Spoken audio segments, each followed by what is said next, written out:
You have to get how powerful your thoughts and your beliefs are. You are literally creating your physical reality through the thoughts and beliefs you're thinking. And that includes the people in your life experience.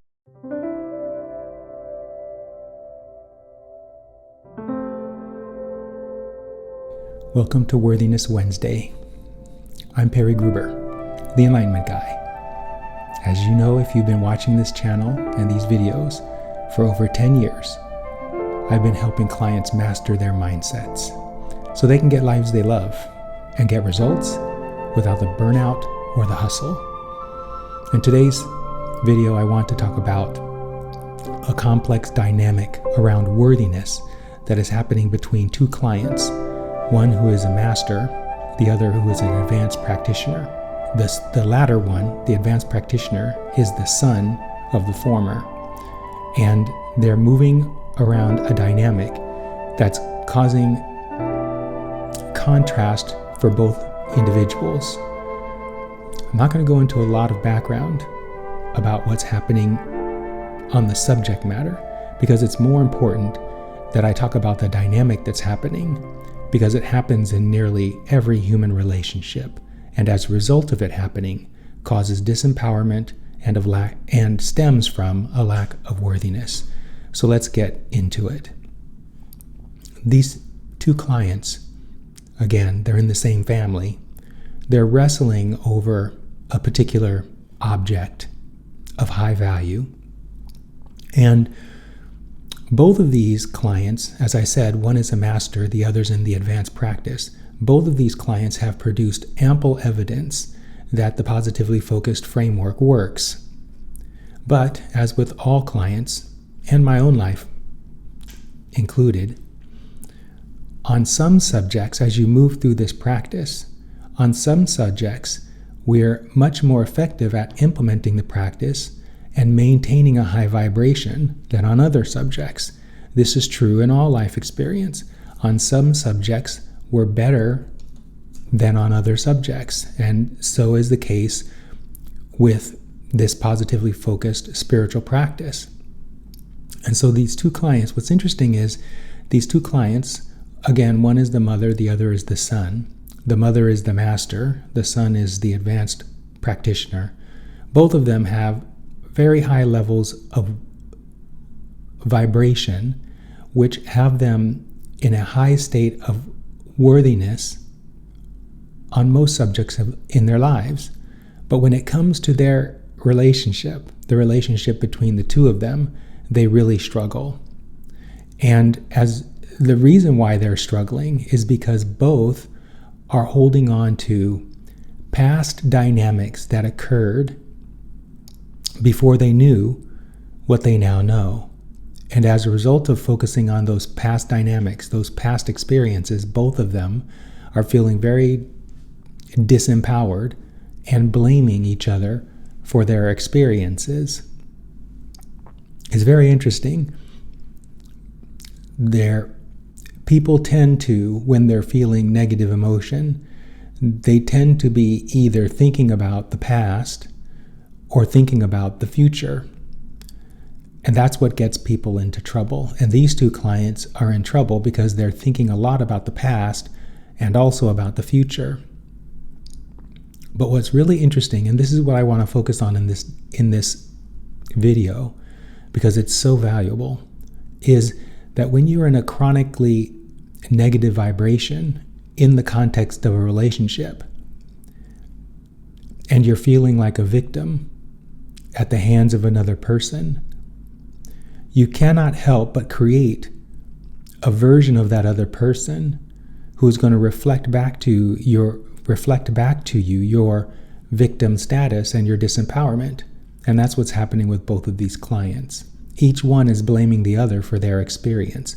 So much so, and it's so cool because this unfolding, the circumstance that they're working through, is clarifying for both of them and for me how accurate this positively focused practice is. I talk about how we are constantly creating our reality, and that includes the people in our reality. And what's happening is when we have thoughts or beliefs about a given subject, in this case, a person, that person is going to collapse into the momentum of those thoughts and beliefs and respond and act the way that you believe they are. And that's what's happening in this dynamic. But what's really interesting, it's not just behavior, but it's also interpretation. So the son, for example, believes that his mother is holding resentment about what's happened in the past.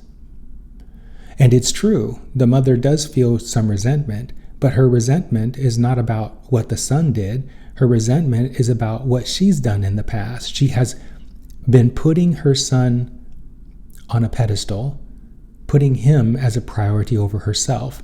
And recently, in the last couple of years, she's come into a realization, as a result of this practice, that putting people ahead of yourself is never a good idea. And so she's trying to unpack all that. And as she's unpacking that, she's recognizing and feeling resentful for the way that she was in the past. Now, feeling resentment is not a good thing. And as I said, on some subjects, we're better holding a high vibration than on other subjects. And so when she communicates to her son about wanting to true up or clear up the circumstances so that she can live more in her integrity and her worthiness, the only thing that her son can hear is the resentment that she feels. And as a result of that, he believes that she's blaming him for her experience, so then he resents her resentment. And this is the sneaky kind of undercover dynamic, the vibrational momentum that underlies all human relationships, all physical reality. In actuality, we are constantly being driven by the vibrational focus that is dominant at any given moment.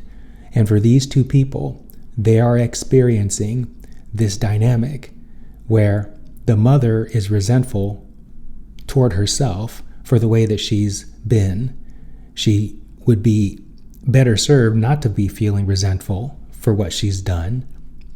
But because she has that momentum of vibration called resentment inside of her, she can't help but broadcast that to her son. And even though that's none of her son's business, the son makes it his business and then feels resentful because he feels that her resentment is about blaming him, but it's not about blaming him. She's actually blaming herself. But he can't be clear about that because of all the dynamics that have happened in their relationship over the 40 years of his living. And so when he perceives the vibration of resentment in his mother, he takes it on, and then he gets resentful. And in his resentment, he cannot hear what his mother is saying. He can only hear what he thinks his mother is saying. So recently in a conversation, the three of us were talking as a way to clear the air between the two of them on this subject. The son, this is so good, the son claimed that with regard to a request he made to his mother, that his mother said, "Hell no," like that. Like she was completely adamant with regard to rejecting what he was asking. But in my experience of that conversation, she didn't react that way. What she said specifically was, "I can't do that." And she did it in a way that was self-effacing. She said it in a way that conveyed to me that she wanted to help her son, but she couldn't because doing so, again, would put her son first. And so in the subsequent session with the son, he was so adamant that she had said, "Hell no," like that. And when I pointed out to him that I had a different experience, he doubled down on his experience, which was disempowering. And then I pulled up the session video of the three of us talking and showed it to him, and he got defensive. He got defensive because he saw that the way his mother was being was not the way that he said she was being. but he could not move beyond the way he perceived her as being. He thought how she was being was the truth, and it was the truth for him. But he could change his truth by changing his beliefs. Because here's the thing, you guys, there's no such thing as one truth. For every point of consciousness, there are multiple truths. And if your truths, of course, become your truth as a result of thoughts and beliefs that you chronically think until physical manifestation confirms your thoughts and beliefs by offering you manifestations aligned with what you're thinking or believing. And so this is what this client, the son, had been doing for the 43 years of his life, doubling down on disempowering beliefs about his mother, which then caused him to create a version of his mother that is true for him, even when his mother is behaving differently. Now, the mother's not off the hook either, because the mother, one of the reasons why they're in this kerfluffle is that the mother is trying to extract from her son a sense of appreciation from him for the things that she has done for him throughout his life. And the son has expressed appreciation. He's talked about how he's felt bad about the things that he said to her in response to her taking care of him, but the mother can't hear it because the mother has similar beliefs that the son has, which are creating the truth for her. She cannot accept that he feels appreciation because she doesn't believe he appreciates what she's done. You guys, if you've made it this far in this video, you have to get how powerful your thoughts and your beliefs are. You are literally creating your physical reality through the thoughts and beliefs you're thinking.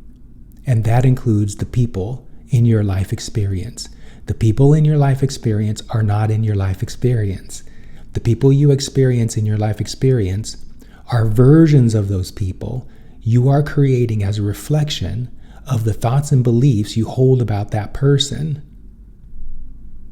Hopefully, this was a little complicated, but hopefully you can see that's what's going on with these two people.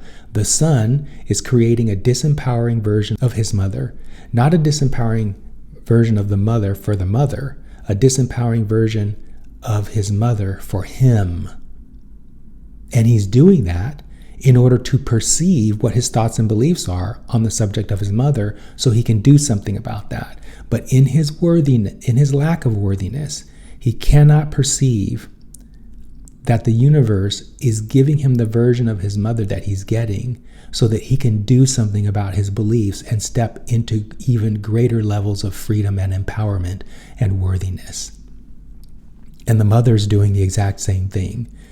And what's interesting about all of this is that both the mother and the son love one another, and more than anything else, they want to have a loving relationship. But neither one of them can get out of the way. Neither one of them are willing to do what's necessary to have that loving relationship, which is to create better versions of each other. Because both of them want to hold on to their truths, because they believe their truths to be the facts. Do you have circumstances in your life where you are stubbornly holding on to a truth that is causing upset in your physical experience? It's not easy to figure this out on your own, to figure out what beliefs are creating the reality that you're getting. Because most people don't believe that beliefs and thoughts are the source of our physical reality experience.